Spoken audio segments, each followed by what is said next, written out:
그들이 돌이켜서 어린아이들과 가축과 값진 물건들을 앞세우고 길을 떠나더니 그들이 미가의 집을 멀리 떠난 때에 미가의 이웃집 사람들이 모여서 단자손을 따라 붙어서 단자손을 부르는지라. 그들이 얼굴을 돌려 미가에게 이르되, 내가 무슨 일로 이같이 모아가지고 왔느냐? 내가 만든 신들과 제사장을 빼앗아 갔으니 이제 내게 오히려 남은 것이 무엇이냐? 너희가 어찌하여 나더러 무슨 일이냐고 하느냐? 내 목소리를 우리에게 들리게 하지 말라. 누한 자들이 너희를 쳐서 내 생명과 내 가족의 생명을 잃게 할까 하노라. 단자손이 자기 길을 간지라. 미가가 단자손이 자기보다 강한 것을 보고 돌이켜 집으로 돌아갔더라. 여러분, 예수를 믿는다는 것이 어떤 것이라고 생각이 되어지십니까? 우리가 이 세상을 사는 동안 예수를 믿고 천국에 가는 것이 우리의 유일한 목적이 되어진다라면 사실 예수 믿는 것만큼 싱거운 것이 없는 것 같고, 또 예수 믿는 것만큼 우리의 삶에서 이렇게 열심히 하지 않아도 저는 될 것 같다라는 생각이 듭니다. 이스라엘 백성들이 가나안 땅에 들어가는 일들을 우리는 종종 하나님의 사람들이 예수 그리스도를 믿고 하나님 나라에 들어가는 것이다라고 우리는 배워왔고 또 그렇게 알고 있습니다. 그런데 과연 그것이 무엇을 의미하는지는 사실 사사기가 우리에게 명확하게 알려주는데, 바로 하나님의 나라가 세상의 나라 가운데 들어가는 사건이 그들이 가나안 땅에 들어간 사건이었습니다. 즉 하나님의 말씀을 가지고 하나님을 섬기는 사람들이 또 하나님의 문화를 가지고 세상 나라에 들어가서 하나님이 어떤 분이신지를 알리고 또 하나님 나라가 어떤 나라인지를 보여주고 하나님 나라의 가치관과 또 하나님 나라의 문화를 세상 가운데 보여주어서 그들로 하여금 하나님의 나라를 알게 하는 것, 그것이 가나안 땅에 들어가는 사건이었죠. 단순히 이스라엘 백성들이 천국에 가는 사건만이 아니라 그들을 통해서 하나님은 하나님이 어떤 분이신지, 그리고 하나님의 나라가 어떤 나라인지를 이스라엘 백성들로 하여금 세상에 보여주고 싶었던 것입니다. 그런데 세상을 바라볼 때에 예나 지금이나 공통점이 하나 있는 것 같습니다. 그것이 무엇이냐면, 이 세상은 그렇게 하나님이 원하시는 모습대로 흘러가지 않고 즉 자기들의 원하는 마음이나 아니면 세상이 원하는 모습들로 흘러간다라는 거죠. 선민이라고 자처하던 이스라엘 백성들, 그 백성들이 가나안 땅에 내가 왜 들어가는지, 내가 그 가나안 복지 귀한 땅에 왜 들어가는지 그 목적을 잃어버린 채 살아가다 보니까 결국에는 그 중심에, 즉 세상이 하나님의 말씀대로 살아가지 않는 중심에 이스라엘 백성들이 있었다는 사실이죠. 여러분, 이 사실이 얼마나 안타까운지 우리가 가끔 TV를 보면 나쁜 그 사건이나 뉴스에 그리스도인들이 연루되어 있는 것들을 보게 되어지고, 또 심지어는 목사라 불리는 사람들이 연루되어 있는 것들을 보게 되어질 때에 안타까움을 금할 수가 없다라는 거죠. 오늘 본문도 보면 결국 단지파 사람들이 하나님이 분배해 준 그 땅을 차지하지 못하게 되어지자 이제 자기들 마음대로 제일 북쪽에 있는 라이스라는 곳을 정탐을 하고 그곳을 차지하기 위해서 이제 이주하는 장면입니다. 그런데 이주하는 그 과정 가운데서 부산에서부터 저 서울까지 이주를 하게 되어지는데, 마침 지난번에 염탐했던 이 대전이라는 곳에 들려서 미가의 집에 들어가게 되어지고, 그 미가의 집에서 그들이 눈여겨봤던 것이 있었죠. 그것이 무엇입니까? 신상과 또 에봇과 드라빔, 잘못된 우상들을 이 미가의 집에서 만들었던 것, 그리고 그 미가의 집이 부자였었는데 같은 동족임에도 불구하고 그 집에 들러서 이것을 다 훔쳐가게 되어지는 장면이 여러분 오늘 바로 그 장면이에요. 그래서 미가가 너무 화가 나서 이제 주변에 있는 동네 사람들을 다 모아서 이 단지파 사람들을 추격하고 있는 장면이 오늘 성경에 등장하고 있는데, 사실 이 단지파 사람들이 무장한 군인들만 600명이었다라고 성경이 말씀하고 있습니다. 그런데 그렇게 600명의 사람들이 무장을 하고 집에 들이닥치는데 여러분, 누가 당해낼 수 있겠습니까? 제대로 반항도 해보지 못하고 이제 그들이 자기 집에 있는 미가의 집에 있는 모든 것을 가지고 다 가지고 달아나고 나니까 그제서야 분이 나고, 또 그제서야 화가 나고, 그제서야 부하가 치밀어 올라서 동네 사람들을 다 모아서 이 단지파 사람들을 쫓아가게 되어진 것입니다. 여러분, 미가가 정말 뜨거운 신앙이 있어서, 그리고 뜨거운 하나님에 대한 믿음이 있어서 자기의 잃어버린 신상과 잃어버린 에봇과 또 잃어버린 드라빔을 찾으러 갔다라고 여러분 생각이 되어지십니까? 아닌 것이죠. 그저 자기가 잃어버렸던 그 재산이 안타까웠을 뿐입니다. 그런데 강탈해 가지고 간 단지파 사람들은 전혀 미안한 마음도 없는 것들을 보게 되어져요. 오히려 뒤쫓아온 미가를 25절에 보면 그렇게 위협합니다. 우리 25절 한 번 더 읽어보겠습니다. 단 자손이 그에게 이르되 내 목소리를 우리에게 들리게 하지 말라. 노한 자들이 너희를 쳐서 내 생명과 내 가족의 생명을 잃게 할까 하노라 하고, 여러분, 훔쳐간 사람들이 오늘 이 미가를 향해서 이렇게 선포하는 겁니다. 너 가만히 있어. 너 가만히 안 있으면 너 죽어라고 이야기합니다. 만약 가만히 있지 않으면 우리가 너희들을 힘으로 치게 되어질 텐데, 만약에 우리가 너희를 힘으로 치게 되어지면 너를 따라왔던 동네 사람들은 어떻게 될까? 그들도 결국은 화가 나서 너를 칠 수밖에 없게 되겠지. 좋은 일을 하려고 도와주려 왔다가 오히려 우리에게 호되게 당할 것이고, 또 우리에게 호되게 당하면 다시 고향으로 돌아가서 너의 온 가족을, 너를 따라왔던 사람들이 다 없애버릴 거야 라고 협박을 하는 거죠. 여러분, 훔친 사람들이 오히려 자기의 재산을 빼앗겨버린 미가를 향해서 이렇게 협박하고 있는 것입니다. 그런데 놀라운 것은 그 26절에도 이어지죠. 그 말을 듣고 미가가 돌아갑니다. 그런데 그 이유가 26절에 뭐라고 나타납니까? 함께 읽어봅니다. 단 자손이 자기 길을 간지라. 미가가 단 자손이 자기보다 강한 것을 보고 돌이켜 집으로 돌아갔더라. 여러분이 26절 한 구절의 말씀이 사사시대가 어떤 시대였는지를 우리에게 분명히 이야기해 주고 있습니다. 그 시대는 어떤 시대였습니까? 약육강식의 시대. 하나님의 법은 온데간데 없고 오직 정글의 법칙만이 통용되어지는 시대. 그 시대는 힘만 있으면 누구든 무엇이든 누구의 집의 것이든 다 약탈할 수 있는 그런 시대였다라는 거죠. 그리고 약한 자들은 누구를 통해서라도 결코 보호받지 못했던 말도 안 되는 시대가 사사시대였다라는 사실입니다. 여러분, 그 시대의 레위 제사장들은 어땠습니까?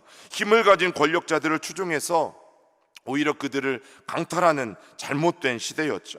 하나님의 법을 수호하는 제사장들은 어떻게 했습니까?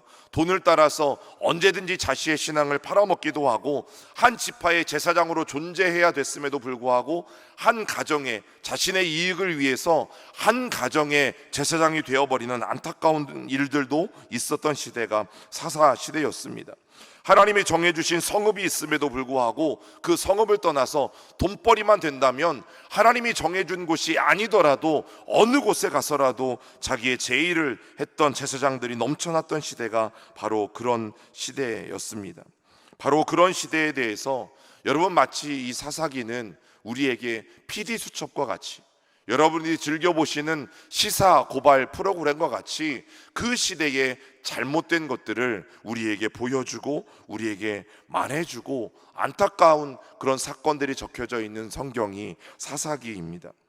여러분, 왕이신 하나님의 종이었던 사사가 어떻게 합니까?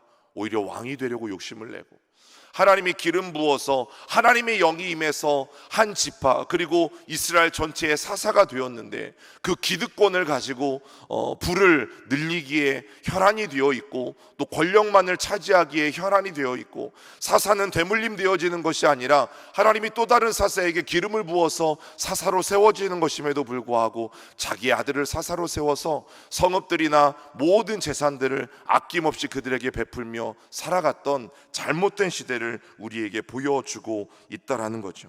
하나님이 왕이심에도 불구하고 그 왕인 자리에 하나님이 계시지 않고 사사 스스로가 올라가서 스스로 왕이 되려고 했던 시대, 오히려 하나님을 왕으로 섬기는 것이 아니라 하나님을 종처럼 부리고 싶어 했던 바로 그 시대의 명확한 것. 그래서 사사기 17장 6절에 고발하는 내용이 무엇입니까? 사람이 자기 눈에 옳은 소견대로 살아갔던 시대, 그 시대가 사사시대라고 말하고 있습니다. 그리고 이런 상황이 사사들이나 또 종교 지도자나 레위인들이나 매 한 가지였다고 분명히 우리에게 고발하고 있죠. 그리고 모든 이스라엘 백성들조차 그 길을 따라가고 있다라고 그 안타까운 상황을 우리에게 보여주고 있는 것입니다. 여러분, 목사인 저나 아니면 하나님의 이름으로 부름받은, 즉 예수님으로 말미암아 구원받은 우리 모두는 하나님의 종이 아니겠습니까? 여러분, 우리 그 누가 스스로 왕이 되어서 내가 왕이다 라고 하나님 앞에 소리치며 말할 수 있는 사람이 누가 있겠습니까? 여전히 하나님이 우리의 인생의 보좌에 앉아 계셔야 하지 않겠습니까? 하나님께서 그 왕의 보좌에 앉아 계시는 것이 맞는 것이죠. 하나님이 여전히 저와 여러분들의 삶의 주인이 되시고 우리는 그분의 종이 되어서 우리가 그분의 뜻을 따르는 것이 맞는 것이죠. 하나님 그분이 우리에게 큰 소리를 내시는 것이 맞고 우리가 그분의 말씀에 순종하여 걸어가는 것이 맞는 것이죠. 우리가 오늘 이 사사기 18장을 함께 마무리하면서 과연 내 삶에 누가 왕인지, 정말 내 삶에 누가 주인인지를 우리는 다시 한번 분명히 해야 할 것입니다. 우리가 자녀들을 위해서도 수많은 기도들을 아끼지 않고 하게 되어질 텐데, 우리 자녀들이 좋은 대학에 가야 하고 우리 자녀들이 출세해야 하고 성공해야 하는 이유가 무엇입니까? 마치 사사시대 이유와 똑같다면 어쩌면 우리의 결과도 똑같을 것이죠. 그러나 하나님, 우리의 자녀들이, 또 우리 백운의 성도들이 그들이 삶에 속한 그 자리에서 어떻게 하나님의 나라를 전할지, 어떻게 하나님의 나라를 선포할지, 어떻게 세상 가운데 하나님의 나라를 보여줄지 우리의 자녀들이 고민하기 위해서 우리는 기도하여야 할 것입니다. 단순히 어떤 합격을 위해서, 어떤 성공을 위해서, 또 어떤 잘 되기 위해서 기도하는 것이 아니라, 여러분, 하나님의 그 말씀을 가지고 우리 자녀들이 어디 곳에 서 있든지 그곳에서 하나님의 나라를 보여줄 수 있는 우리의 자녀들로, 또 하나님의 나라를 보여줄 수 있는 우리의 성도들로 세워져 갈 수 있도록 우리는 기도하여야 할 것입니다. 여러분, 정말 잘 사는 것이 무엇입니까? 대한민국에서 잘 산다라는 것은 뭐죠? 부자.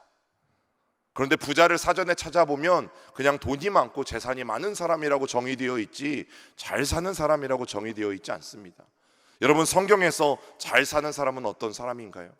우리가 이 땅에 보냄을 받아서 하나님의 뜻이 무엇인지를 분명히 알고 하나님의 말씀대로 나를 보내신 그곳에서 서 있는 사람, 여전히 하나님을 왕으로 섬길 줄 알고 여전히 하나님을 주인으로 온전히 섬기면서 정말 나를 통해서, 부족한 나 한 사람을 통해서 하나님의 뜻이, 그리고 하나님의 나라가 온전히 이 세상 가운데 전해지기를 간절히 바라며 살아가는 사람. 여러분, 성경은 바로 그 사람을 잘 사는 사람이라고 이야기하는 것이죠. 내가 왕입니까? 하나님이 왕입니까? 내가 주인입니까? 하나님이 주인입니까? 우리가 신앙생활을 할 때에 가장 중요하게 여기고 분명히 해야 할 것은 바로 그 문제인 것이죠. 오늘 이 새벽 우리가 함께 하나님 앞에 나아가면서 하나님이 우리의 삶의 진정한 왕이시며 또 하나님이 우리의 가정과 우리의 자녀들과 우리 공동체의 진정한 주인인 것을 우리가 함께 고백하고 인정하는 이런 아침이 되기를 주님의 이름으로 부탁을 드립니다. 우리 같이 기도하겠습니다. 살아계신 하나님, 감사합니다. 오늘 이 새벽 하나님 앞에 나아가는 하나님의 백성들을 기억하여 주시고, 아버지, 우리들의 마음이 다시 한번 하나님을 온전히 향할 수 있도록 붙잡아 주시고 인도하여 주시옵소서. 하나님이 힘이라면 뭐든 다 될 것처럼 여겼던 이 사사시대, 그래서 자신의 동족임에도 불구하고 자신의 동족의 소유물들을 함부로 빼앗고 그것을 빼앗고도 너무나 당당했던 단 지파 사람들을 보면서 하나님, 공동체 안에 우리가 하나님의 사랑으로 어떻게 서가야 하는지 다시 한번 깨닫게 되어집니다.